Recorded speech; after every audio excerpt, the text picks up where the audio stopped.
iRadio Dakar 90.3, iRadio Thiès 97.7, iRadio Saint-Louis du Sénégal 95.2, iRadio Mbacké et Touba 100.6, iRadio Kaolack 103.6, iRadio Kolda 91.6, iRadio Tambacounda 95.2,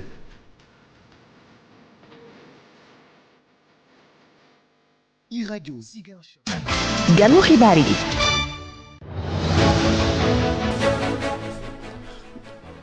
C'est bon.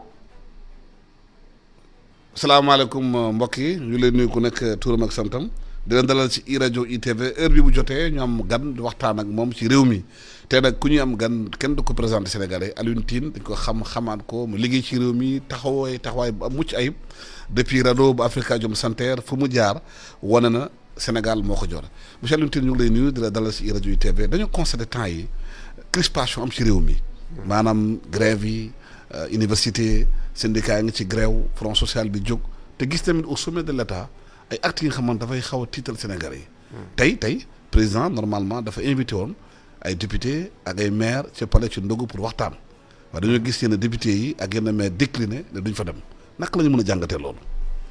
waaw xam nga Sénégal tey dañu nekk ci ko situation économique ak sociale boo xam ne wax dëgg yàlla bépp sénégalais muy nga ne fonctionnaire muy nga ñàkk nekk fonctionnaire muy nga nekk sax homme d'affaires man homme d'affaires ma am naa ci benn jarbaat day ñëw di ma wax ni saan papa nga dem nekk étudiant université mu ngi tëj xamuñ fu mu ne waaw man wax dëgg yàlla loolu bu amee da ngay seet fan la problème yi nekk nga dem régler ko waaye bu fekkee ne yow li nga xam ne moom lañ doon ŋàññi démb ku mel ni Macky Sall de recevoir Benno Bokk Yaakaar palais ba moom mu ñëw ni démissionné naa ñëpp tàccu nga xam ne da nga bëgg am un état boo xam ni day nekk équidistant par rapport ak ñëpp nga commencé recevoir coordonnateur ñu rex ci dolli tey nga ne da ngay recevoir groupe parlementaire bu Pastef maanaam yaa ngi commencé nekk président bu jeng benn ñaareel bi mooy lan mooy sa objectif bu fekkee da ngay gis ñii nga xam ne ay coordonnateur lañ bu parti bu Pastef ak ñii nga xam ne ñooy ay parlementaire bu Pastef maanaam 2029 ngay xool loolu nag moo tax tam am ay député waa Pastef ne ñoom dañu rester fidèle ak kii nga xam ne moom mooy Ousmane Sonko maanaam li nga xam ne mooy kii bi au sommet de l'État jeexagul c'est-à-dire que 2029 enjeu bu rëy la du enjeu boo xam ne bii sax dañu naan opposition ak pouvoir mais c'est un enjeu au sein du pouvoir loolu nag bu continuer te réew mi xaw mel ni lu taggatémbe dafay doy waar. mais crise daaw na te surtout ci crise bi duñ ci sentir Diomaye c'est il faut quand même reconnaître le courage de Sonko Sonko moom mooy dem ci défi bu amee moom la ñuy gis moom la ñuy dégg moom la ñuy wax tant mieux mais quand même Diomaye la ñu doon xaaruñ ko muy def politicienne loolu lay def te loolu c'est pas bien wax dëgg yàlla ci jamono ji ñu ne man dama doon xaar problème mu université. muy problème boo xam ni problème bu sérieux la parce que université bu taxawee rek daanaka booba deful attention école yi taxaw. donc ñii nga xam ni ñooy seen dirigeants yi ne dañ ko bëgg a gis mais ñooñu la war a toogal ay jërbaatam lañ ñu ndogu ak ñoom ñu waxante dëgg Sénégal lii la mën lii la mënul léegi ci yéen laa compter jàppale leen mooy yéen ay kii bi conscientiser leen au moins par le dialogue ñu génn ci crise bi nga xam ne benn ci crise yi yaa ngi ciy génn enseignants yi ñi ngi jooy dañuy dagg boo demee aussi lii di santé ñi ngi jooy donc boo amee front ay fronts sociaux nga am un front économique am la dette parce que la question de la dette wax dëgg yàlla dañ ko war a waxtaanee la dette du Sonko mooy taxaw ni lii mooy solution bi muy déedéet dette bi dañ koy fay da nga koy fay dama koy fay sénégalais yëpp dañ koy fay négociation yi ñu war a def pour xool nan la ñuy génnee ak ci dette bi ak situation économique bi kooku mooy vrai débat boo xam ne tey war nañ koo am mu nekk un débat national ñun commencé nañ ko. waaw mais est-ce que loolu wonewul que réew mi dafa manqué dialogue dafa manqué discussion dafa manqué de débat pour le Sénégal. xam nga dama ko doon wax sànq rek boo déglee bi nga xamee ne d'ailleurs Diomaye doog laa jël nguur gi boo xoolee problème mu média yi ñuy jiitu yéen ñu woo leen. ñoom ñu dem jëli les jeunes reporters waxtaan ak ñoom ba tey. xoj ñu koy bëgg ñu rey kay. problème mu ñi nga xam ne ñoo am problème dëgg. muy chef d'entreprise bu média yi biñ ko interviewé ci palais bi dafa ne moom mënul chanter kenn du ko chanter la. boo gisee tamit seen démarche par rapport ak université ak violence bi nga xam ne moo fa am yooyu yëpp mooy d'abord da nga naan dégg naa premier ministre ragaluma xam nga kenn du wax dama ragal. énoncé boobu boo ko jëlee boo ko analyser. mais en réalité déjà yow ci sa biir énoncé tudd nga ci affaire ragal. loolu rek indicateur pour wane ne. yaa ngi xoola nooy exorciser sa peur léeg-léeg pour nga exorciser sa peur yow ci sa bopp da ngay xubee faut faire très attention. donc il faut ñu bàyyi di considérer les pressions yoo xam ne c'est des pressions normales dans une société muy ay pressions économiques muy ay pressions sociales muy ay pressions politiques dans une démocratie pluraliste ce sont des voix différentes divergentes ñooy exprimer wu ce sont aussi des revendications différentes ñooy exprimer wu. donc il faut nga am une capacité d'écoute et de dialogue da ngay am capacité d'écoute et de dialogue nga waxtaan ak acteurs sociaux yi ak acteurs politiques yi nga sot nan ngay régler problème yi parce que sénégalais yi quand même am nañ ingéniosité bon am nañ lépp sauf am nañ ingéniosité am nañ imagination. waaw boo nekkee situation boobu nag nga constater nag au sommet de l'État il y a des divergences que je dis pas très très prononcées. Sénégal daawoon na am ay crise daawoon na am ay problème diggante dirigeants yi mais nu mu fësee nii ak défiance bi am nii dafa xaw a jéggi dayoo. waaw man vraiment dama ko analyser depuis le début. daawoon na am mais nu mu amee nii waaw. naka lay analyser affaire yi parce que en fait c'est pas une situation démocratique normale voilà. La situation démocratique normale su fekkoon ni dem na tey Sonko may nekk président peut-être kii ci gouvernement bi lay doon. léegi nag subalterne Sonko moo nekk président mais en même temps mu nekk ak Sonko premier ministre relation de subalternité yooyu c'est pas facile nga affranchir ci nga émanciper wu ci facilement. mais dans tout ça où est l'intérêt du Sénégal. mais dama lay expliquer. dans tout ça naa ñëw ci intérêt Sénégal. xam nga nag ça c'est la politique et c'est la démocratie représentative qui est comme ça la démocratie représentative c'est une démocratie boo xam ne.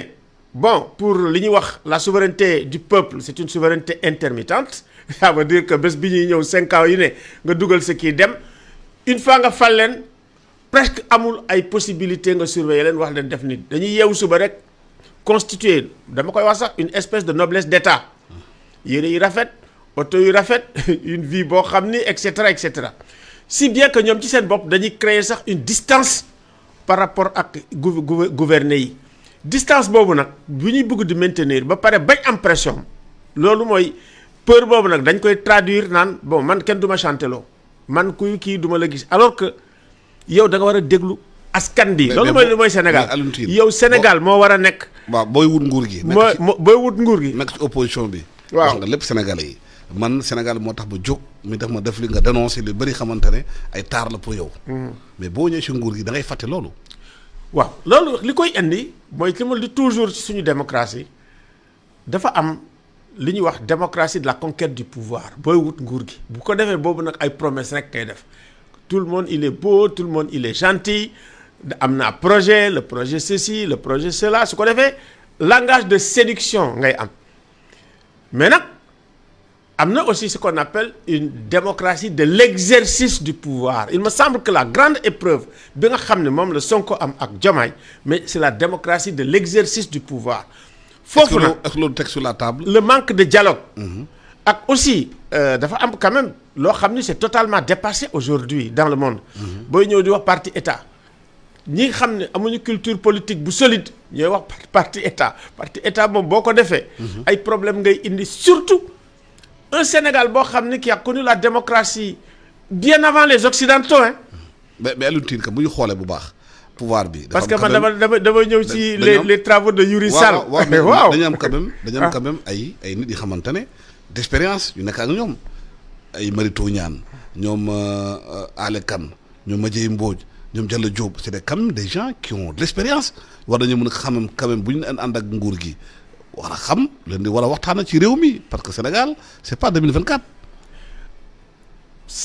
posé nga problème bu am solo nag parce que mag ñi leen accompagner. waaw ñu nekk des hommes de gauche. waaw luy njëriñ mag yi. yàgg liggéey bu fekkee ne ñoom amuñu influence dans le cours des choses et on a l'impression que amuñu influence parce que xam nañ seen valeur xam nañ seen xeex xam nañ seen taxawaay. chaque fois bu Sénégal amee problème. ñuy wax ñuy dégg. mais amoon na temps sax ku mel ni Diallo Diop daan nga ko gis daan nga ko dégg ñu koy kii muy accompagner mais léegi kenn déggatu ko ñeneen ñi kenn déggatu leen donc qu'on le veuille ou non am na une gêne waaw maintenant da ngay choisir privilège yeeg ak yi muy accompagner ak choisir de temps en temps influence bi nga war a am boo xam ne ñii di dem di nga leen waxal wala nga agir ba nga xam ne dinañu génn ci trajectoire bi nga xam ne ça nous mène directement vers le mur. mais est-ce que ñoom dañuy déglu mag yooyu. man day j'ai pas l'impression que daf leen dañ leen di déglu non kooku moom j'ai l'impression que peut-être que ñu ngi parce que quand même xeex bi metti woon na lool hein peut-être que ci suuf wax nañ ba nga xam ne léegi il y a une espèce de gestion assez intelligente du conflit voilà kooku moom dañ koy gis loolu sax mooy tax nit ñi ils sont un peu désarçonnés et puis peut-être loolu mooy expliquer que de plus en plus voilà les décisions sont prises par Sonko parce que Sonko j'ai l'impression que boo fàttali ko kii bi mu defoon laisse-moi gouverner on le laisse gouverner en ce moment je pense que mais décision yooyu maintenant sur le plan c'est Diomaye nga xam ni bon on n'a pas l'impression que dafa nekk dans une position d'arbitre nga xam ne bu demee ba am ay problèmes en dernière instance moom la ñuy war a dégg parce que la crise de l'université est une crise de mon point de vue boo xam ne dafa sérieux ba nga xam ne moom waroon naa wax ñu dégg ko. lan moo tax discours lan moo tax amul position d'arbitre lu waral loolu li ko war a waral. de mon point de vue loolu laa wax dama ne damay génne les failles vraiment de ce qu'on appelle la démocratie de l'exercice du pouvoir ça veut dire cette capacité à dialoguer gisuñu ko ci Diomaye wax dëgg yàlla capacité boo xam ne dafay gis les acteurs sociaux les acteurs kii toog wax ak ñoom gisuñu ko régler problème yi gisuñu ko benn fang ni jon pour man mooy université après li fa xew nga xam ne àddina bi yëpp dañ ko gis tiit àddina bi yëpp laa wax parce que boo gisee quand même ak bi ñu ko waxee ñi jóg di daanu ci suuf tiit ak safara bi dañu ne mais lan na xew arsenal bi ñu génne ba pare solution bureaucratique ngay gis ça veut dire da ngay toog sa bureau di wala nekk technocratique ni voilà fii comme toujours dafay xam di baax commissariat lañ fiy def déedéet université c'est tout à fait spécifique c'est un sanctuaire su fekkee ne da ngay def sécurité. nee nañ université quartier comme quartier n'importe quel. déedéet kooku boo ko defee rek juum nga ci wax. université problème mu sécurité am da nga koy wax avec la communauté universitaire. tigi problème mu sécurité da nga koy construire avec la communauté universitaire mais su fekkee ne yow da ngay taxaw fee nga ne université quartier la comme Médina wala feneen dégg nga juum nga. waaw mais man. université d'abord c'est le temple du savoir. monsieur Alioune Tine. waaw yi dañ leen fal pour juróomi at ñu toppatoo réew mi baa ngi situation économique bu compliquée entreprise yi doxatuñu BTP bi 300 milliards de dette intérieure marché yi doxatul sénégalais yi bari ñuy jógee fii dem ci sous-région bi ñii dem Guinée ñii dem Côte d'Ivoire ñii dem Gambie ñii dem sax Mauritanie di wut fa tey CEDEAO génne benn bataaxal naan Sénégal c'est le dernier pays de la CEDEAO 2026 Guinée Conakry yéen yëpp ñoo ko raw même les pays en guerre comme Niger Burkina Faso yooyu est-ce que waruñu toppatoo sénégalais yi leen fal pour ñu toppatoo leen seen i jafe-jafe moo gën a xeex bi xuloo ngaayoo bi seen diggante. xam nga bu fekkee ne yow dañ la fal. waaw nga fekk fi ay problème da nga war a wut solution. ay yow yaa ça veut dire que yow. moo dañu da fal nga hérite loolu dañ la jox héritage sax parce que dañu ne ñee. waaw tële nañ. waaw ma nga liggéey yow ñu dàq leen waaye mënoo toog biñ la falee ba léegi lu ne nga ni Macky Sall looloo leen tardé. ba kañ. c'est-à-dire que boo wut te solution tey ak ñoom li nga xam ne moom lañ gàtt nga indi ko sénégalais yi gëm ko mooy li ñuy wax rupture systémique mais kooku bu fekkee ne da nga bëgg rupture systémique ay sénégalais nga koy defal. tigi ñoom ñëpp toute classe sociale confondue nga indi leen teg leen ñu indi seen xam-xam indi seen xalaat ñu liggéey parce que Sénégal du réew boo xam ne mun nga ko comparer ak Guinée boo xam ne am na ay coup d'état am ay régime yu dur munoo ko comparer ak yeneen Sénégal c'est tout à fait spécifique. pays boo xam ne bi mu ko amee démocratie ak bi mu koy xam ak bi mu koy kii yàgg na te ba ñoom dañu Sénégal li ñuy wax la résistance dafa ne valeur. valeur de résistance bi nga xam ne dañu ko ñoom ci seen bopp Sonko daf ko incarné ñu gis ko looloo ko tag fii. mais Sénégal beneen affaire la mooy dialogue. Senghor da daan wax le Sénégal est un pays de dialogue. ñaar yooyu soo ko boolee di nga mën a waxtaan ak sénégalais yi parce que Sénégal Senghor leen ëppoon doole fuuf mais dafa toog xam dem na ba nga xam ne en 68 dafa tiit ni militaires yi kaa leen jël pouvoir bi ñu ni ko déedéet. loolu mooy Sénégal ça c'est une exception.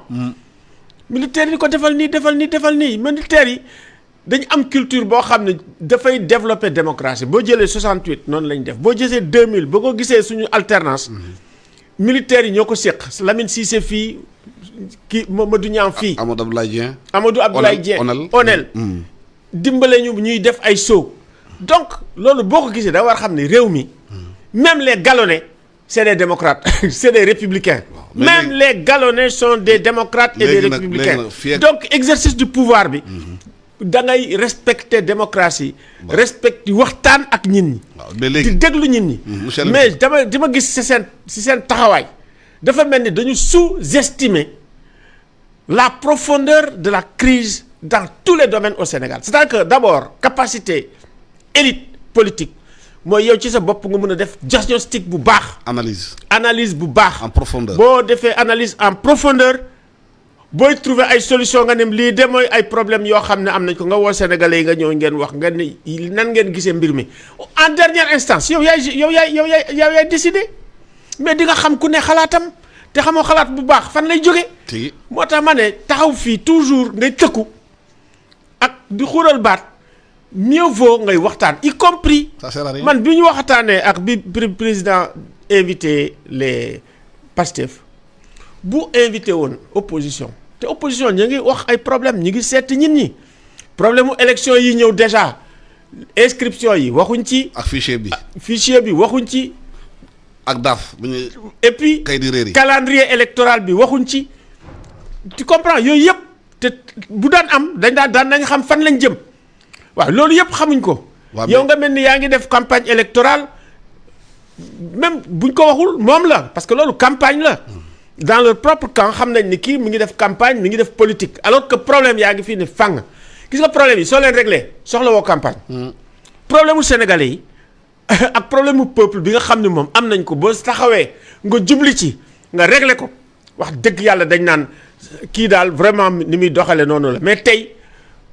koo gis mi ngi ñaxtu kooku nag loolu moo war a nekk seen préoccupation profonde mais pas nga ne bon écoute man nan laay kiiyee manœuvrer bu nga xam ne 2029 dinaa toogaat liggéey tal lii nga xam ne mooy soxla nit ñi nga faj ko kooku mooy tax nga faluwaat ba pare aussi Sénégal cette démocratie ils y tiennent nga waxtaan ak ñëpp.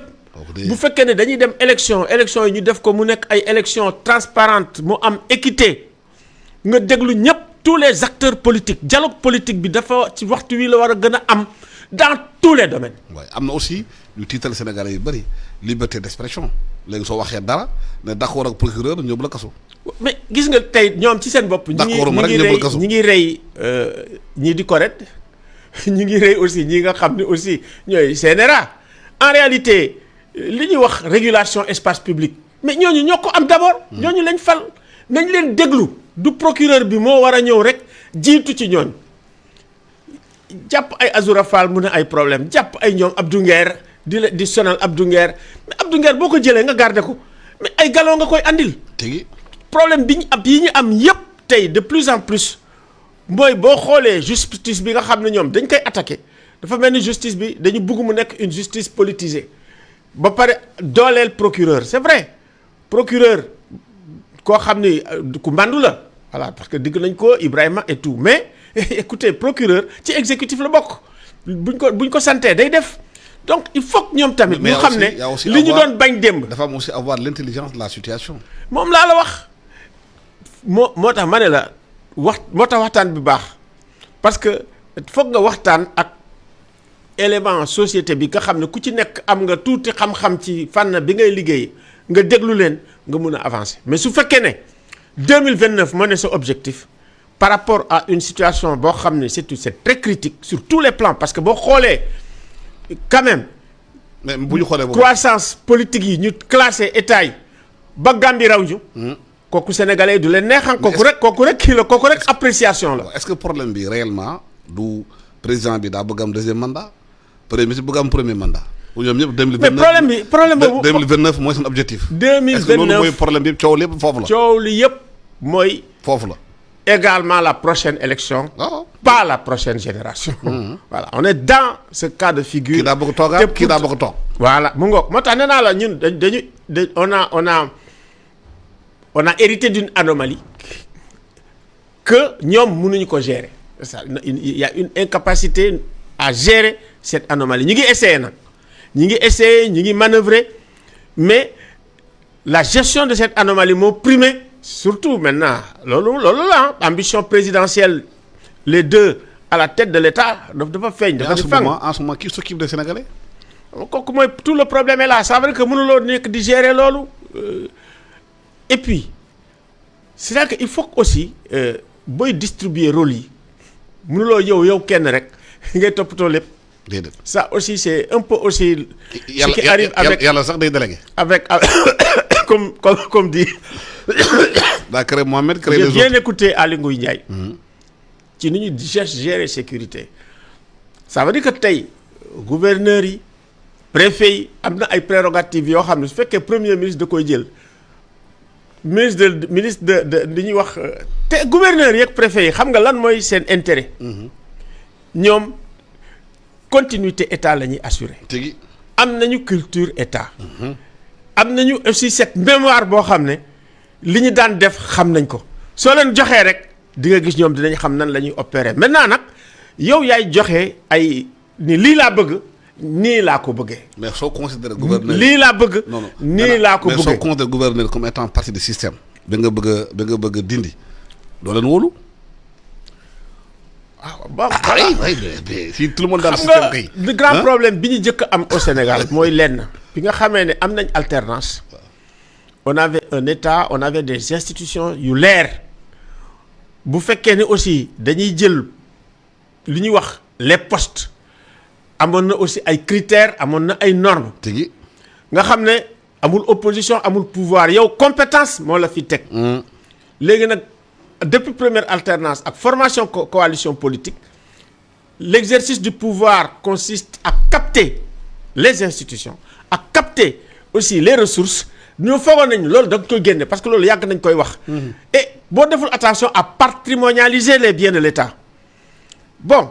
man maa ngi naan pétrole bi ñëpp a ngi naan fan la feeñ ci budget bi yooyu yëpp dañ koy génne yooyu tamit boo ko génnee dañuy xalaataat ay affaires yu demee noonu donc il faut que ñoom li nga xam ne diggee nañ ko ñu fexe ba nga xam ne nit ñi duñu am déception man loolu laa leen di wax nañ fexe ba nga xam ne loolu ñu diggoon nit ñi ak doxalin bi nga xam ne mooy changement bi ñu bëggoon a andi nit ñi ànd ci kontaan ci parce que début Diomaye ñu ngi ne bu mu nee assise de la justice ñu ne c'est très bien. Il y a 30 recommandations ba tey dara lan moo yéex ba nga xam ne mënuñ ko def élection yi dialogue politique bi dañu war a waxtaan am ay consensus parce que am na yoo xam ne consensus moo koy construire pour mu am jàmm. pour mu am kóolute. élection kóolute la confiance la. mais gestion du pouvoir aussi dafa am nag expérience. gestion xam nga nag boo defee 2 ans xam nga boo defee 100 jours sax la ñuy commencé di la apprécier 2 ans bari na 2 ans xam nga moom boo demee États-Unis les élections de mi-mandat. tous les 2 ans la loolu yëpp pour tester pouvoir bi ak capacité de changement su ko defee ñoom dañuy xam ne man de 2 ans laa am bu ma liggéeyul dama fiy jóge donc ñun amuñu loolu dañ la jox une perspective 5 ans nga xam ne dafa bari donc il faut ñuy encore une fois ñuy déglu sénégalais yi waxtaan ak sénégalais yi jiital régler problème yi nga xam ne moo fi nekk ni fàng ci crise bi te bàyyi 2029 mu ñëw. jërëjëf Alioune Tine gërëm naa la sant naa la Momar Samba daan na wax réew mi dañ ko war a pencu kenn du ko pàccu. loolooy dëgg. j'adore cette phrase là. jërëjëf Alioune Tine gërëm naa la sant naa la gërëm Amady Sy nekk ci technique bi Dami ak Moustapha Samba ci micro bi ñu àndal jàmm.